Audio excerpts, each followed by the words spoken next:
follows an extract from my book Fête Fatale, available from Amazon. Chapter 15, Part 3. As we're in the mood for facing brutal facts, do I need to point out that even I know that statistically the most obvious suspect is the wife, said Beth. I'm afraid that's quite true, said James. It's very unimaginative and, sordid as it seems, it's usually the case.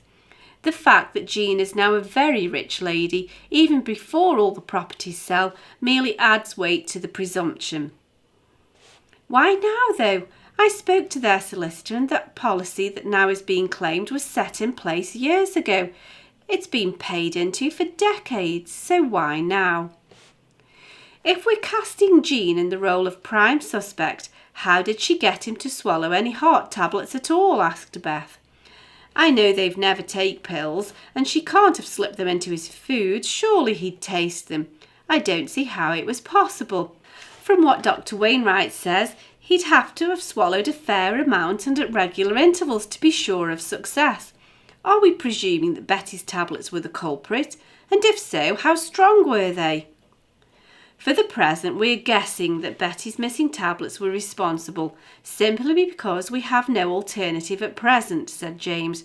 It would certainly link the two deaths. We need to remember, though, that this may not be the case. It's just as likely that Betty flushed all the tablets down the loo. It's a starting point, that's all. If you're thinking that it was Betty's tablets which were used, then he'd have to have taken quite a lot and fairly regularly to reach a sure conclusion, explained Wainwright. His diabetes could have increased their potency to a point, but it wasn't an extremely strong prescription. John's diabetes wasn't acute either, so although it would exacerbate the effect, this would only be accurate to a point. I would have expected much more exaggerated symptoms before death. He would have had episodes of fainting and serious illness if the poison was working slowly over a long period of time. Do you honestly suspect Jean? Asked Drew. Is she a genuine suspect, or are you just postulating to discount her after having dealt with the statistical probability of her being the culprit? I've had my eye on Jean for a while, said James, but it's more to do with dealing with the obvious. I don't really suspect anybody particularly as things stand.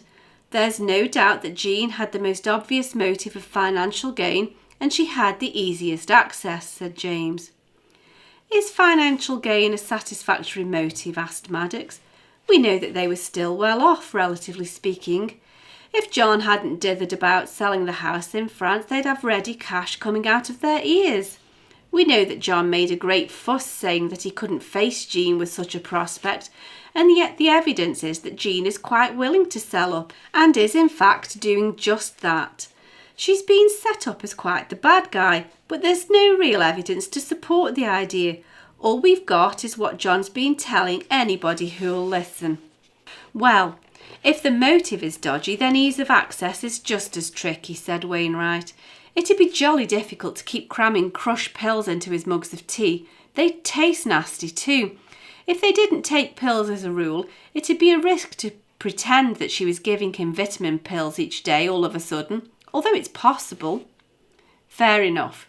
We've discounted the obvious. We'll have to look elsewhere for something less obvious, said James. There is an elephant in the room, you know, said Drew. You've made a direct reference to the involvement of two different mafia connections and then proceeded to talk about willful murder. Surely that association is more obvious than anything. And this is where everything gets way too big for the likes of us, said James. There was no sign of a struggle, and so we assume that it's a form of digitoxin poisoning from Betty's tablets, as they are helpfully missing at about the same time.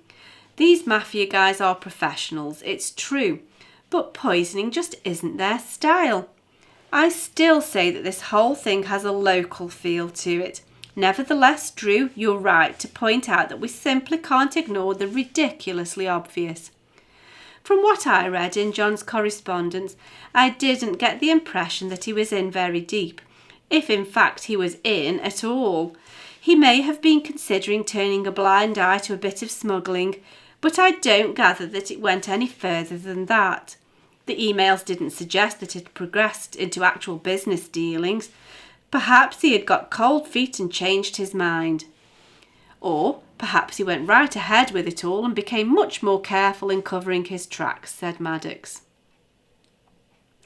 What about Conrad Jefferson? Said Drew. He's on the local scene, but he's also in the world of big business.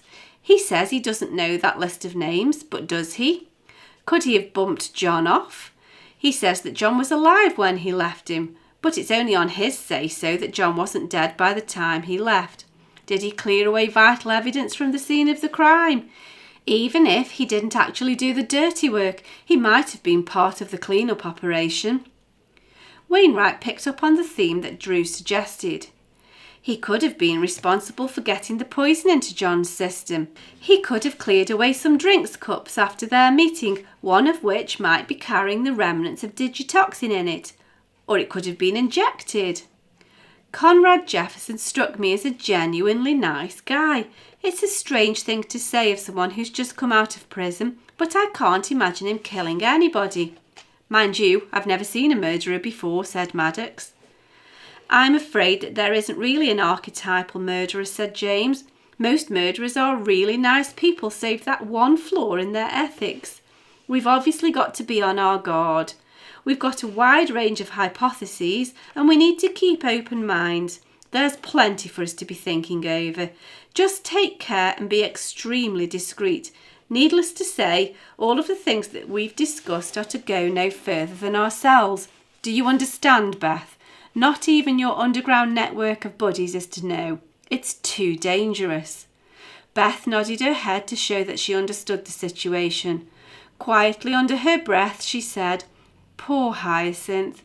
She's got it all to come again, I think." For the full book of Fête Fatale, available in paperback or as an ebook, follow the link in the cards in the description box or find details on my website at sharonbill.com. Thanks for listening.